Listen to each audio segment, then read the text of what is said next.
Hai Nover semuanya, kembali lagi di channel Anomali dengan suara gue yang masih serak.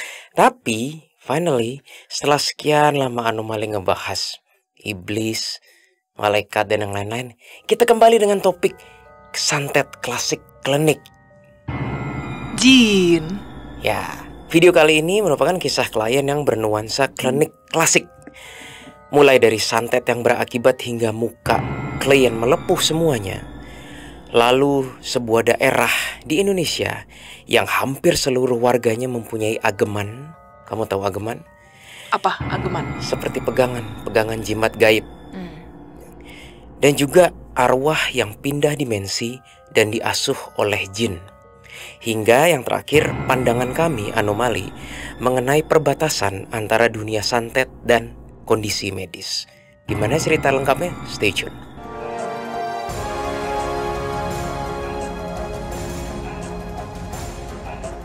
Kami mulai dulu dengan latar belakang dan pertanyaan klien. Klien kita waktu itu suami, istri, dan anak ya Jess ya. Tapi yang datang ke kami sebenarnya yang melalui telegram adalah istrinya. Lalu mereka datang dari luar daerah. Jauh pokoknya, tapi masih di Pulau Jawa. Jawa Timur pojok sekali, hampir ke Bali gitu. Ya intinya dikit lagi nyebrang ke Bali itu. Lalu pertanyaan-pertanyaan mereka yang umum seperti racun tubuh, makanan tubuh, superfood yang harus dihindari, HB, penglihatan astral. Jadi kami diminta tolong untuk liatin dong Anomali astral-astral di rumahnya mengganggu atau enggak. Sebenarnya pertanyaan-pertanyaan yang umum, Jess.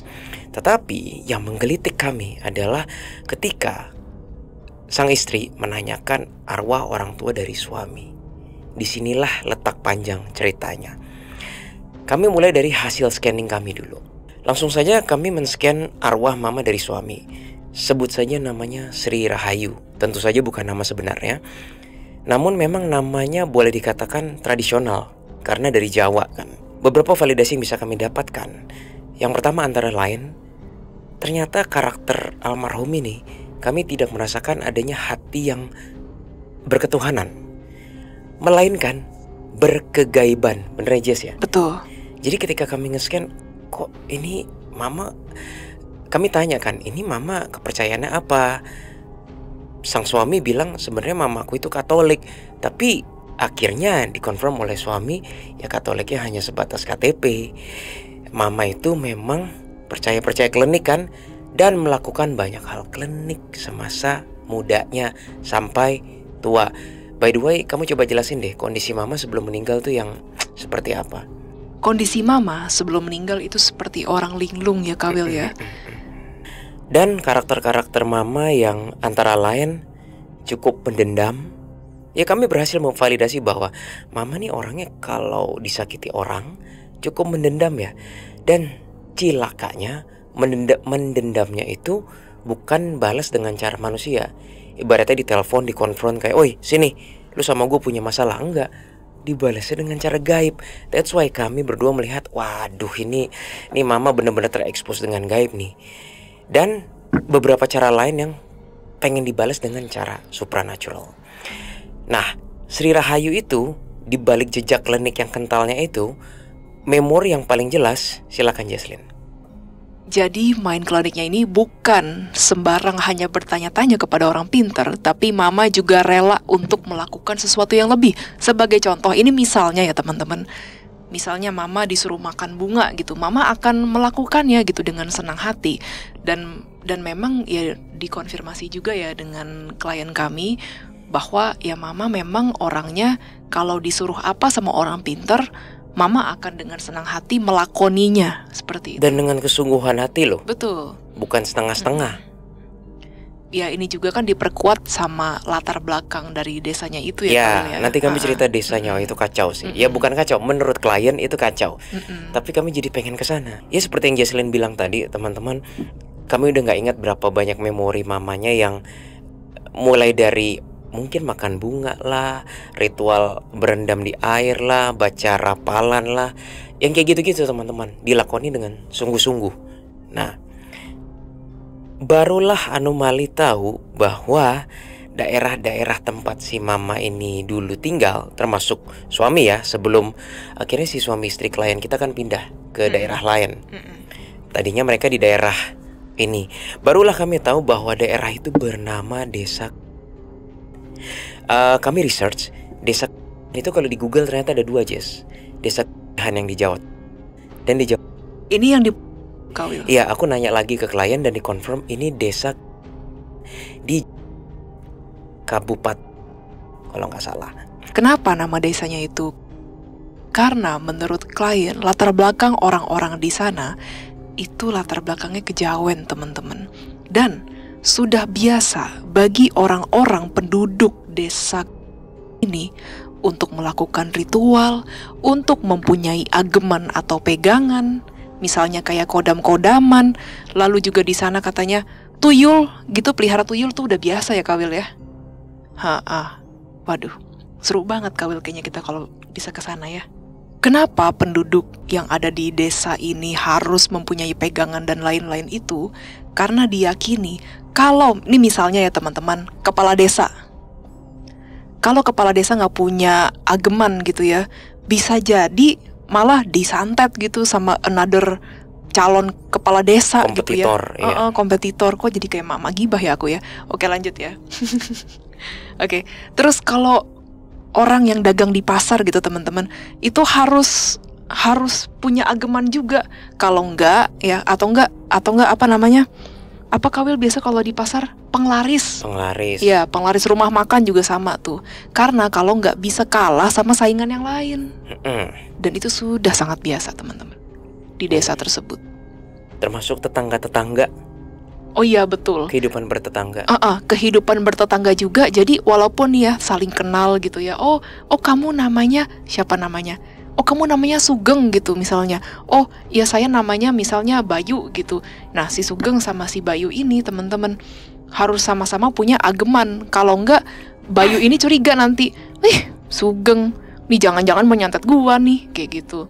Nah Sugengnya juga nanti pikirannya sama juga. Nih si Bayu nih jangan-jangan menyantet gua nih. Kayak gitu. Kalau bagi Anovers yang tiap kali enjoy Jesslyn ngegibah kayak mak-mak, let us know di komen. Gue akan memberikan porsi seluruh cerita ke dia aja deh, biar teman-teman berasa kayak nonton sinetron astral gitu. Nah balik lagi ke daerah ini, Anovers semuanya. Jakarta aja nggak sebegininya loh Jess. Kota metropolitan nggak begini. Ya kami hanya mendengar cerita ini dari klien tentunya. Memang kami harus coba survei ke sana langsung. Tapi deep down gue dan Jesslyn percaya di Jawa aja, daerah yang bukan kota besar, pasti kultur kayak begitu terjadi ya Jess ya. Dimana gaibnya lebih kencang daripada rasionalnya. Nah, apakah betul gaibnya beneran kencang ya kami tidak tahu. Mungkin kalau teman-teman di sini ada yang tinggal di desa, boleh ya teman-teman komen di bawah gitu. Barangkali kan ini kan kami hanya mendengarkan dari klien. Barangkali memang ada yang salah atau ada yang miss, atau teman-teman mau nambahin, boleh banget. Oke. Terlepas dari tadi kami sudah mengatakan almarhum mama itu melakukan ritual, entah apa ya, entah supaya tetangganya nggak ngocehin dia kek, atau mau membalas dendam sama orang yang jahatin si mama, atau supaya dagangan di pasar sebelah nggak laku, kami nggak tahu. Tetapi satu hal yang kami tahu, mama sudah terlalu terekspos dengan klinik. Betul. Dan klinik Asia ini, terutama Indonesia, jejejinan gitu loh. Yang serem adalah, sebenarnya serem tapi nggak serem tapi aneh teman-teman, adalah after death-nya mama. Silakan kamu cerita Jess. Nah ini awalnya ya Kawil ya, kenapa sampai anaknya ini bertanya gitu, maksudnya gimana gitu kan keadaan mama saya. Ya selain karena emang mau tahu juga keadaan mamanya ya, of course ya. Tapi diyakini tetangga-tetangganya tuh pada ngegosipin mamanya Kawil. Ngegosipinnya kenapa? Karena mamanya itu, ini nggak bermaksud untuk jelekin ya teman-teman ya, suka selingkuh. Oh iya, pas masa mudanya. Jadi tetangga-tetangganya juga bilang gitu, ini mah udah pasti masuk neraka gitu. Ya otomatis klien kami kan jadi khawatir. Nah begitu kami lihat, let's say ya fotonya kayak begini, kok mama nggak tersiksa kondisinya, tapi kok nggak ada nggak ada di check-in ya Kak Will? Bukan check-in, Yes. check-in apa namanya? Iya, check-in. Iya benar, kok nggak ada di Namanya check-in? nggak ada di check-in, nggak di boarding, boro-boro take off, nggak ada semua. Berkali-kali gue ngecek nggak ada. Silakan lanjut. Terus tiba-tiba aku melihat ada sesosok jin, rambutnya panjang, pria gitu ya teman-teman, mirip kayak manusia. Terus kulitnya ya kayak putih gitu, terus pakai bajunya juga putih, ganteng lah ya teman-teman. Nah, mama itu percaya banget gitu sama sosok jin ini. Aku ngeliat ada waterfall gitu Kak Will, air terjun. Terus aku ngelihat ada bukit, jadi mama diajak gitu melewati waterfall, melewati bukit, dan mukanya tuh sumringah-sumringah aja. Terus aku nanya dong ke kliennya, maaf gitu ya, tapi kok kayaknya mama suka ya sama jin ini ya. Mama kayak, wah gitu ganteng gitu, karena kamu ganteng, aku percaya sama kamu kayak gitu. Dan ternyata memang di-confirm sama kliennya bahwa oh ya memang mama saya ini kalau lihat pria-pria ganteng, brondong gitu yang lebih muda gitu, daun muda, wah seneng banget gitu. Ada bahasa Jawanya, kepincut. Ya kepincut betul. Terus? Lanjut ya. Terus aku ngelihat lagi teman-teman, dibawa ke satu kayak kota gitu ya, kota kecil. Terus ada pasarnya, terus ada kayak rumah-rumah gitu lah, tapi rumahnya tuh kayak gubuk gitu lah Kak Will. Tapi masih proper lah. Terus di dalam sana dikasih makan sama ada satu sosok nenek-nenek. Dan mama oh ya udah gitu, nothing tulus, terus juga nggak ngerasa wah gue ditawan, enggak sama sekali enggak. Dan ternyata jin yang bukan mengambil sih, lebih tepatnya menjemput. Jin yang menjemput mama itu adalah sosok jin yang disungkem sama mama. Yes, entah apakah jin itu memberikan jasa atau enggak, kami tidak tahu. Terus ada lagi yang mau tambahin? Mungkin mama nggak pernah ngelihat sosok jin ini ketika masih hidup ya. Mungkin mama semasa hidup nggak sadar gitu Kak Will. Oh bentukan jin yang membantu saya gitu selama ini bentuknya seperti ini. Nggak sadar. Jadi setelah meninggal mama baru lihat oh bentuknya seperti ini. Dan untung ganteng ya Kak Will ya. Kalau serem mungkin mama ngibrit juga kali. Ya pasti. Gampang kepincut sama cowok gantengnya itu udah divalidasi sama klien. Betul. Nah semuanya ini aneh bagi anomali. Karena sepengetahuan kami, biasa yang menggunakan jasa jin itu diambilnya paksa kan Jess? Iya. Wah kalau kasus itu berkali-kali kami lihat, di mana jiwa atau roh manusia begitu udah mati karena pakai jasa jin ya, jadi kind of like mainan. Kayak udah sini lu pakai jasa gue kan, sini lu belongs to me gitu kan. Lah ini kok nggak disiksa, nggak diambil paksa, malah digandeng. Iya digandeng betul. Ini sampai kami bingung sih. Tapi menelisik balik mamanya ketika masih hidup Jess, memang Katolik itu agamanya ya saat itu ya hanyalah sebuah agama KTP. Sebenarnya kompas spiritual dan supranatural mamanya tuh memang sudah ke keklinikan dan ke kegaiban. Hanya sebagai kewajiban jadi agama itu teman-teman. Iya hanya sebagai kewajiban, tetapi deep down kepercayaannya yang kayak gitu-gitu, bahwa ada yang membantu lah, mungkin astral gunung, astral hutan lah kayak gitu. Ada mungkin bahkan mamanya nggak tahu ada istilah jin mungkin, tapi mama cuma percaya kayak ada makhluk tidak kelihatan, force lebih besar. Force lebih besar tidak kelihatan ini yang membantu. Itu juga didukung dengan iklim supranatural dari daerah desa tersebut ya Jess. Jadi semuanya tuh berkesinambungan. I wonder kalau orang-orang penduduk desa tersebut begitu semua ya. I don't know. Tapi ini aneh bagi kami kan. Tapi ini berarti kamus pertama bahwa oh bisa ya manusia yang mungkin transaksi sengaja atau nggak sengaja, tapi masuk dunia jin, tidak tersiksa, malah enjoy banget Jess. Kamu ngeliatnya mama enjoynya gimana? Wah mama enjoy Kak Will. Jadi ketika lagi dibawa kelilingin waterfall itu segala macam, sambil kayak oh nggak apa-apa deh gitu, maksudnya gue dibawa sama cowok ganteng gitu, at least gue nggak menderita kayak gitu. Ya, ini kami harus meneliti lebih lanjut sih. Pasti ada yang terjadi dengan atribut rohnya. Sejatinya itu roh manusia, tapi tiba-tiba bermigrasi, ya udah meninggal, tapi bermigrasi ke dunia jin. Entah kenapa kompas kami tetap mengatakan kayaknya harusnya nggak begini deh. Tapi memang tidak ada siksaan yang terjadi. Nah, kita simpen dulu sampai sini cerita mengenai almarhum mama. Kita lanjut mengenai cerita sang suami, yaitu anaknya Sri Rahayu tadi. Bener kan namanya Sri Rahayu? Iya, Sri Ya, Rahayu. oke. Si sang suami dia cerita dia dulu pernah kena santet waktu hidup di Ponorogo itu, yang sering disebut dengan upas banyu.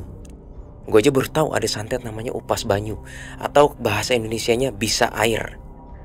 Jadi awal kejadian ini tuh dimulai dari ketika jam 3 pagi ya Kak Wil. Tiba-tiba ada seekor lalat masuk ke dalam. Seperti seekor lalat. Dia nggak lihat Oh. jelas, tapi Oh, dia berasa nggak lihat kayak jelas. hitam gitu. Iya Iya. bener-bener. Terus masuk ke dalam kupingnya gitu. Terus besokannya dia sebenarnya awalnya kayak aduh pengen dikeluarin tapi nggak bisa kan. Nah keesokannya Langsung instan besoknya langsung melepuh teman-teman. muncul ruam-ruam di Iya. mukanya dan melepuh kayak cacar. Terus dia ke orang pinter kan untuk menanyakan ini gimana ya kok wajah saya bisa seperti ini ya. Lalu kalau kata orang pintar itu disantet katanya. Dan untuk bisa terbebas dari santet ini, dia harus tiduran di lantai. Jadi jangan tidur di kasur. Dan ketika dia pindah ke lantai, itu beneran ngefek, teman-teman. Nah, selain itu, ada yang aneh lagi, teman-teman. Kalau dia lagi nggak di rumah, alias nih, misalnya dia lagi nginep di rumah neneknya gitu ya, nggak ada tuh melepuh-melepuh gitu. Mukanya jadi ganteng kembali gitu, jadi bersih kembali. Lucunya, nggak terasa panas atau gatel Ataupun sakit. ataupun sakit. Jadi cuman tampangnya aja gitu yang serem kayak Iya. begitu. Gue juga bingung sih. Nah, sebelum kami memastikan itu santet atau enggak, sebenarnya kita nggak bisa mastiin sih, Jess. Iya, karena nggak ada fotonya. nggak ada fotonya dan sudah terjadi lama kan. Ketika kami berkata bahwa ada fotonya nggak kak, gitu sudah lama banget. Tapi gue mencoba menjelaskan dari scientific standpointnya ya mengenai upas banyu atau bisa air. Ketika gue Google upas banyu apa atau bisa air apa, tentu saja banyak artikel yang bermunculan kan, Jess.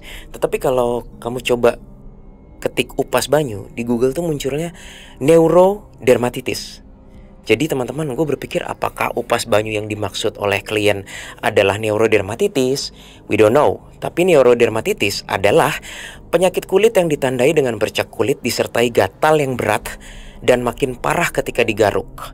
Bercak pada neurodermatitis umumnya muncul di leher, pergelangan tangan, lengan, paha, atau pergelangan kaki. Kenapa aku jadi pengen nyanyi? Kepala, pundak, lutut, kaki, lutut, kaki, Oke, Kat, kamu tahu gak sih lagu itu? Tahu. Aku pas TK suka nyanyi itu. Kepala, pundak, lutut, kaki, lutut. Namun si klien kan nggak gatel. Enggak. Jadi kayaknya bukan neurodermatitis. Dan itu terjadinya di muka, Kak Wil. Betul. Lalu gue coba Google juga, ternyata ada yang namanya penyakit upas, Jess. Jadi kan tadi katanya upas banyu. Gue coba, ternyata ada yang namanya penyakit upas menurut artikel internet. Penyakit upas adalah penyakit yang disebabkan oleh jamur Upasia salmonicolor. Salmonicolor, I don't know gimana bacanya. Serius, kolor namanya. Yang menyerang tanaman berkayu, khususnya pohon perkebunan dan buah budidaya di daerah tropis. Pas banget nih, ya kan? Penyakit ini juga dikenal sebagai pink disease atau penyakit pink gitu kan. Gejala penyakit upas pada tanaman adalah muncul benang-benang jamur tipis, bla bla bla bla bla. Tapi gue baru sadar, loh, ini kan untuk tanaman. Iya. Wah, kok bukan untuk orang. Lalu ada juga bisa air, ya kan? Terus kata artikel, nggak dapat tuh penyakit bisa air, nggak ada, Jess. Diarahinnya oleh internet, penyakit yang berhubungan dengan air yang mungkin Anda maksud adalah alergi air atau urtikaria aquagenik. Alergi air adalah reaksi alergi yang langka, namun dapat terjadi pada siapa saja. Gejala yang muncul adalah gatal-gatal dan ruam pada kulit setelah terpapar air, seperti air hujan, air mata, atau keringat. Iya, aku kadang-kadang suka tuh kayak gitu. Tapi dia bilang reaksi alergi ini sangat mirip dengan gatal-gatal pada umumnya, sehingga sulit dibedakan. Nah, dari dua ini aja yang penyakit urtikaria aquagenik dan juga neurodermatitis, itu dua-duanya gatal. Sedangkan si klien nggak merasa gatal sama sekali. Iya. Panas enggak, sakit enggak. Ini aneh sih. Betul. Saya nggak ada fotonya ya, Saya nggak jadi ada kita nggak fotonya. bisa Jadi validasi. hingga sekarang pun kami belum yakin sebenarnya ini apa. Sejauh mana santet bisa ngefek ke fisikal, separah apa santet bisa ngaruh ke fisikal, dan apakah kasus yang dialami oleh si suami ini penyakit medis atau infeksi, jamur, bakteri, ataupun santet. Kami masih belum yakin hingga sekarang. Mungkin kalau teman-teman ada yang dokter, boleh komen di bawah teman-teman, siapa tahu teman-teman yang dokter tahu penyakit ini itu apa. Sebenarnya kisahnya memang hanya sampai situ saja, Anover semuanya, yaitu arwah yang pindah dimensi ke dimensi jin. Harusnya kan arwah move on melalui check in, boarding, dan take off kan. Ini dia yang nempuh jalur lain. Terus kalau Anovers nanya, emang bisa ya? Bisa teman-teman. Memang kami baru nemu yang ini nih. Sebenarnya nggak baru kali ini, cuma baru kerasa lagi yang ini. Arwah pindah dimensi ke dunia jin. Kalau arwah pindah dimensi, diangkat tanda kutip ke dunia dewa beberapa kali. Ya. Anomali sudah nemuin beberapa kali. Kalau arwah yang pindah dimensi, dikerangkeng, dijadikan mainan di dunia iblis, udah banyak banget. Arwah gentayangan banyak banget. Arwah yang ngikutin prosedural, ketuhanan versi kami, check in, boarding, take off, itu pun sudah banyak. Tapi yang ini nih unik nih, gitu. Kita sebenarnya udah pernah nemu beberapa, tapi lebih ke cerita-cerita gitu ya Kak Will ya. Maksudnya untuk klien yang benar-benar klien, jarang sih nemunya. Jarang. Sampailah kita pada chapter penutup. Di penutup ini ada beberapa poin, yaitu pandangan anomali terbaru mengenai santet versus medis. Yang kedua, kenapa gue sekarang tahu ada arwah yang seperti itu. Dan yang ketiga, hasil diskusi kami bersama Keris, kenapa arwah itu bisa pindah dimensi ke dunia jin. Yang pertama, pandangan anomali mengenai santet versus medis di tahun 2024. Well, kami masih berpendapat bahwa santet yang fisikal itu adalah anomali energi supranatural yang berdampak pada fisik. Dan rasanya susah sekali ditemui ya per 2024 ini kasus santet sungguhan yang berdampak pada fisik. Kalau berdampaknya pada mental, psikologis, banyak banget teman-teman. Mimpi buruk, ngeliatan makhluk gak enak, merasa gak nyaman terus, itu banyak. Justru 98% itulah kasus yang kami temuin. Misalnya kami pernah menemukan ada yang istilah cubit setan, betul kan? Itu beberapa klien ada tuh. Berkali-kali kami menemukan ini bukan santet. Ternyata setelah kami cross check dengan teman-teman dokter kami, itu yang disebut dengan ITP, idiopathic thrombocytopenic purpura. Ada kondisi dengan darah. Itu. Ada juga yang bercak-bercak, bentol-bentol, tahu-tahu cacar. Itu serem sih. Itu kan nular lagi kan. Ada juga yang sampai muntah darah. Ini pun kami ragu. Santet yang kami tahu tidak bisa sampai membuat muntah darah segampang itu. Tidak bisa teman-teman. Biasa rata-rata setelah diselidiki tahu-tahu medis gitu. Betul. Di lambungnya ada masalah gitu. Iya, atau pola makannya jelek, atau emang udah radang tuh, baik Iya. di lambung atau di daerah yang tenggorokan atau kerongkongan sih nggak tahu lah. Atau jangan-jangan TBC. Iya, bisa. Kita nggak pernah tahu kan. Karena ya seperti yang gue bilang tadi teman-teman, 98% kasus yang kami temui itu berujungnya biasanya medis.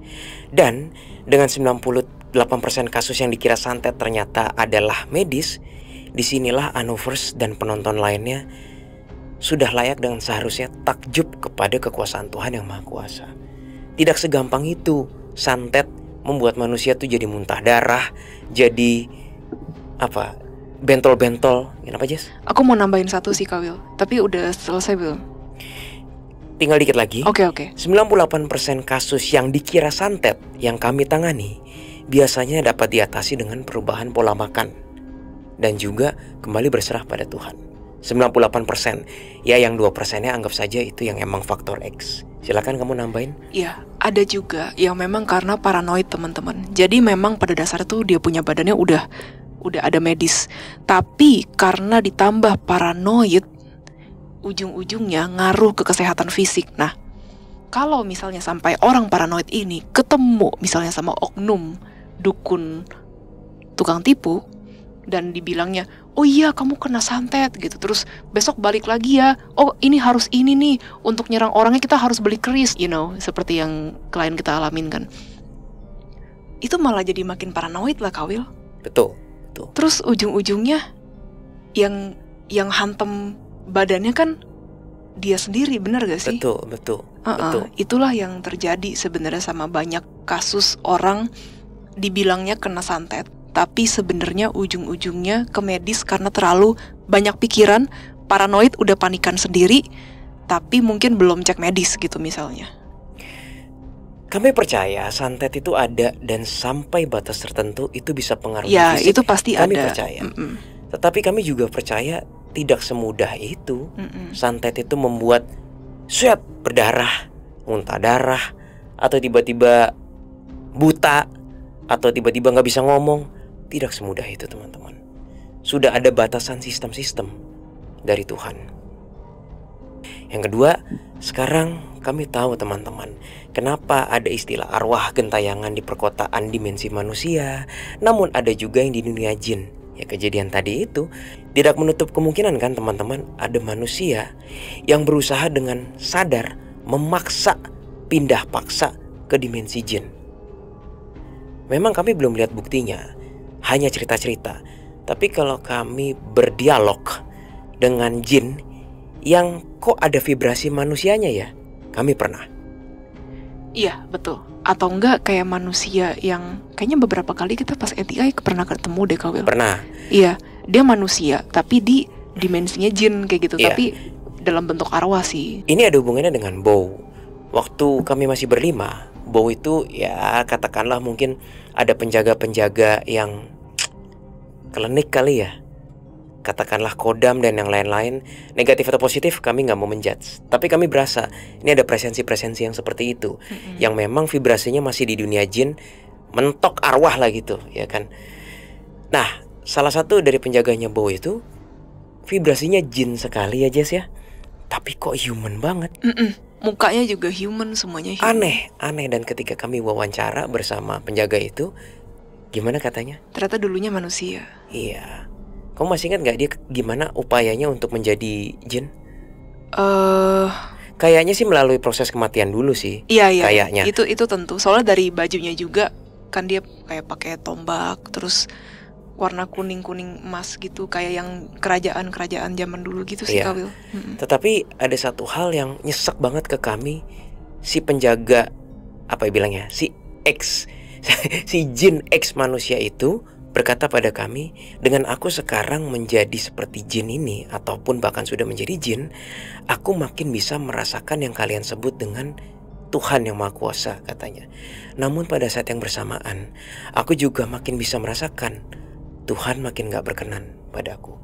Disitulah makanya tadi gue mengatakan, ya atas nama anomali, di menit keberapa, kayaknya gak bener deh jalannya ketika manusia sudah meninggal, lu malah hijrah ke dimensi jin. Kayaknya gak ke situ deh. Ada alasan mengapa Tuhan menciptakan jin ya jin, manusia dewa ya dewa, iblis ya iblis, malaikat ya malaikat. Tapi kalau dewa kan ada yang manusia yang udah sampai ke spiritual tertentu terus ujung-ujungnya jadi dewa. Betul, tapi what I'm trying to say Jess, itulah kenapa anomali selalu berkata fokuslah human kepada humanity dan spirituality, bukan supranaturality, right? Kami selalu menekankan value-value bahwa maaf, humanity nomor satu dan spirituality juga nomor satu. Karena sejatinya kita lahir sebagai manusia, kita tidak bisa terbang, kita tidak bisa melihat gaib, ngelihat gelombang UHF radio saja tidak bisa. Karena memang sejatinya kita manusia diciptakan ya untuk menjadi manusia, mengembangkan kehidupan manusia, mengembangkan peradaban manusia, dan mengembangkan planet bumi yang fisikal tempat manusia berada. Aku udah mau flu nih. Gara-gara siapa ketularannya? Ketularan Kawili. Betul. Dan yang terakhir, kami ingin membagikan hasil diskusi kami bersama Keris. Karena kami nanya pada Keris, kok ini bisa terjadi sih? Manusia setelah meninggal pindah ke dimensi jin, biasanya kan dia disiksa oleh jin atau melakukan transaksi. Ini kok malah disambut dan hidup di dunia jin dan bla bla bla bla bla bla. Keris waktu itu berbicara seperti ini. Itu adalah kehendak bebas, Willy. kata Keris. Seseorang yang sudah memilih untuk pindah dimensi dan sudah merasa nyaman di sana, kubu kanan akan lepas tangan. Karena itu adalah murni 100% kehendak bebas orang tersebut. Betul.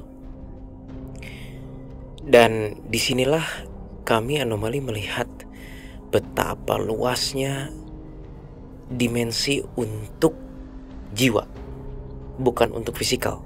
Dan Keris mau nambahin, Ya.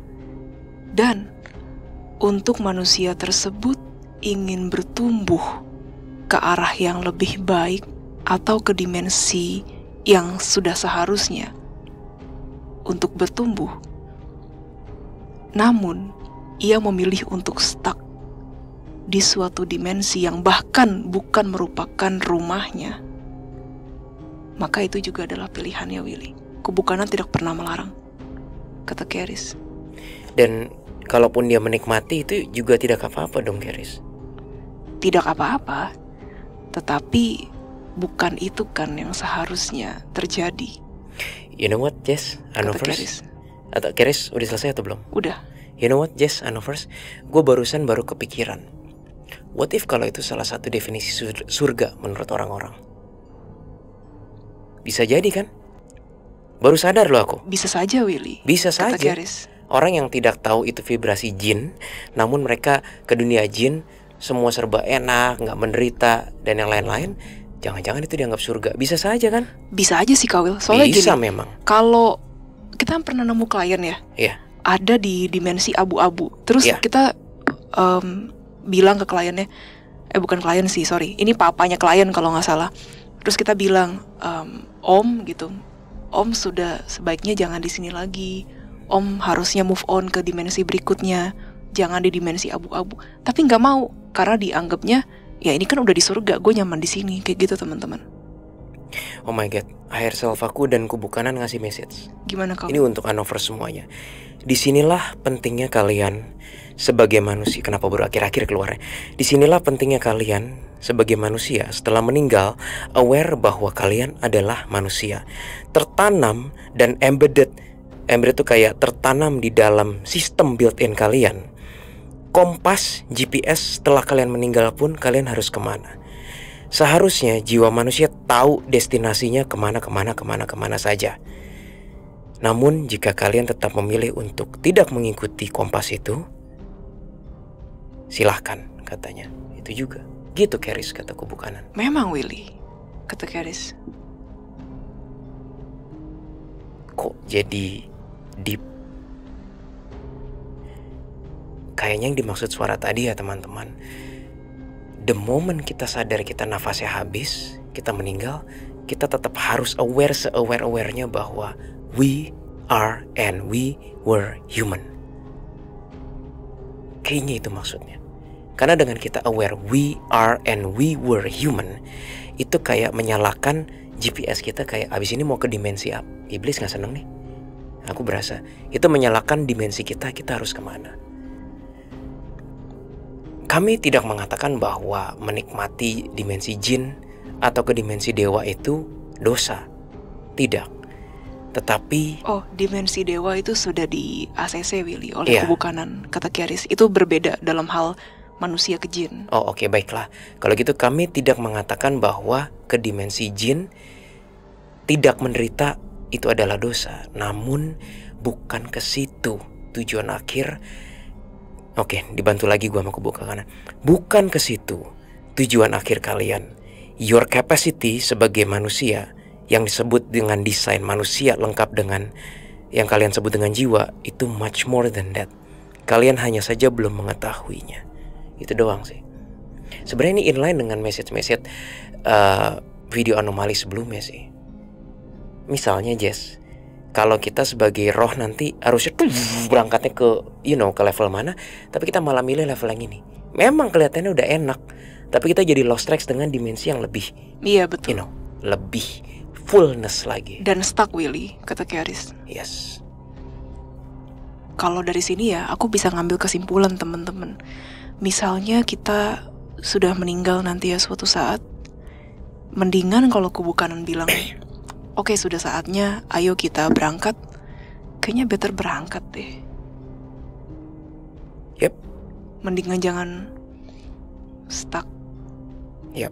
Walaupun memang beberapa orang ya punya alasan, tapi well, mungkin untuk stuck sementara, misalnya masih teman-teman masih menunggu sanak saudara. Ya maybe kalau untuk dalam waktu yang bisa ditentukan nggak apa-apa ya teman-teman. Tapi lebih baik jangan selamanya sih. Kalau dilihat dari perbincangan kita kali ini, lebih baik memang kayaknya kita jalan terus. Right. Dan ini penting teman-teman. Disinilah letak keruwetan kepercayaan dan agama. Karena nanti pasti ada yang nanya, Anovers ataupun teman-teman, oke, selamati, tapi nanti gimana? Ke nabi yang mana, Tuhan yang mana, dewa yang mana? Bingung kan? Ada yang nungguin A, nungguin B, ada yang percaya harus melalui gerbang ini, ada yang percaya melalui ini, bla bla bla bla bla bla. Tadi aku dijawab sama kubu kanan lagi. Cuma satu resepnya. Aware, percaya, you are a human. Itu sama seperti tadi gue dikasih analogi tangan, teman-teman. Ketika kita melihat tangan kita, yang kita harus aware mengenai tangan kita apa? Genggaman power kita, feel di tangan kita. Gak mungkin dong kita ketika pengen tahu hakikat dari tangan kita, kita mikir, oh warna tangan kita, gue kulit hitam, gue kulit kuning, terus bulunya gue panjang, terus pembuluh darahnya gue kelihatan keren. Gak ada yang berpikir seperti itu kan. Ketika kita fokus kepada hakikat tangan kita, yang harus kita fokus adalah can we gerakin tangan kita, dan can we feel what we feel in our hands. Iya betul. Sepertinya itu yang dimaksud oleh kubu kanan, maybe Seven Prime, bahwasanya kompasnya cuma satu. Remember, you are human. Begitu Keris. Ini pemahaman baru bagiku loh Keris. The human itself adalah kompas itu sendiri. Ini bekal, Willy. Ini bekal. Oke. Kata Keris. Cukup dulu ya. Baiklah, cukup dulu teman-teman. Sampai sini kami ucapkan terima kasih bagi yang sudah menonton sejauh ini. Videonya mungkin relatif singkat. Please klik like, share, dan subscribe. Dan jangan lupa nyalakan lonceng notifikasi. Dan see you di video-video anomali lainnya. Bye-bye. Hai Anovers semuanya, kembali lagi di channel Anomali dengan suara gue yang masih serak. Tapi finally Bentar, Kak Willy itu topinya kurang kebawahan dikit. Ya nggak begitu caranya.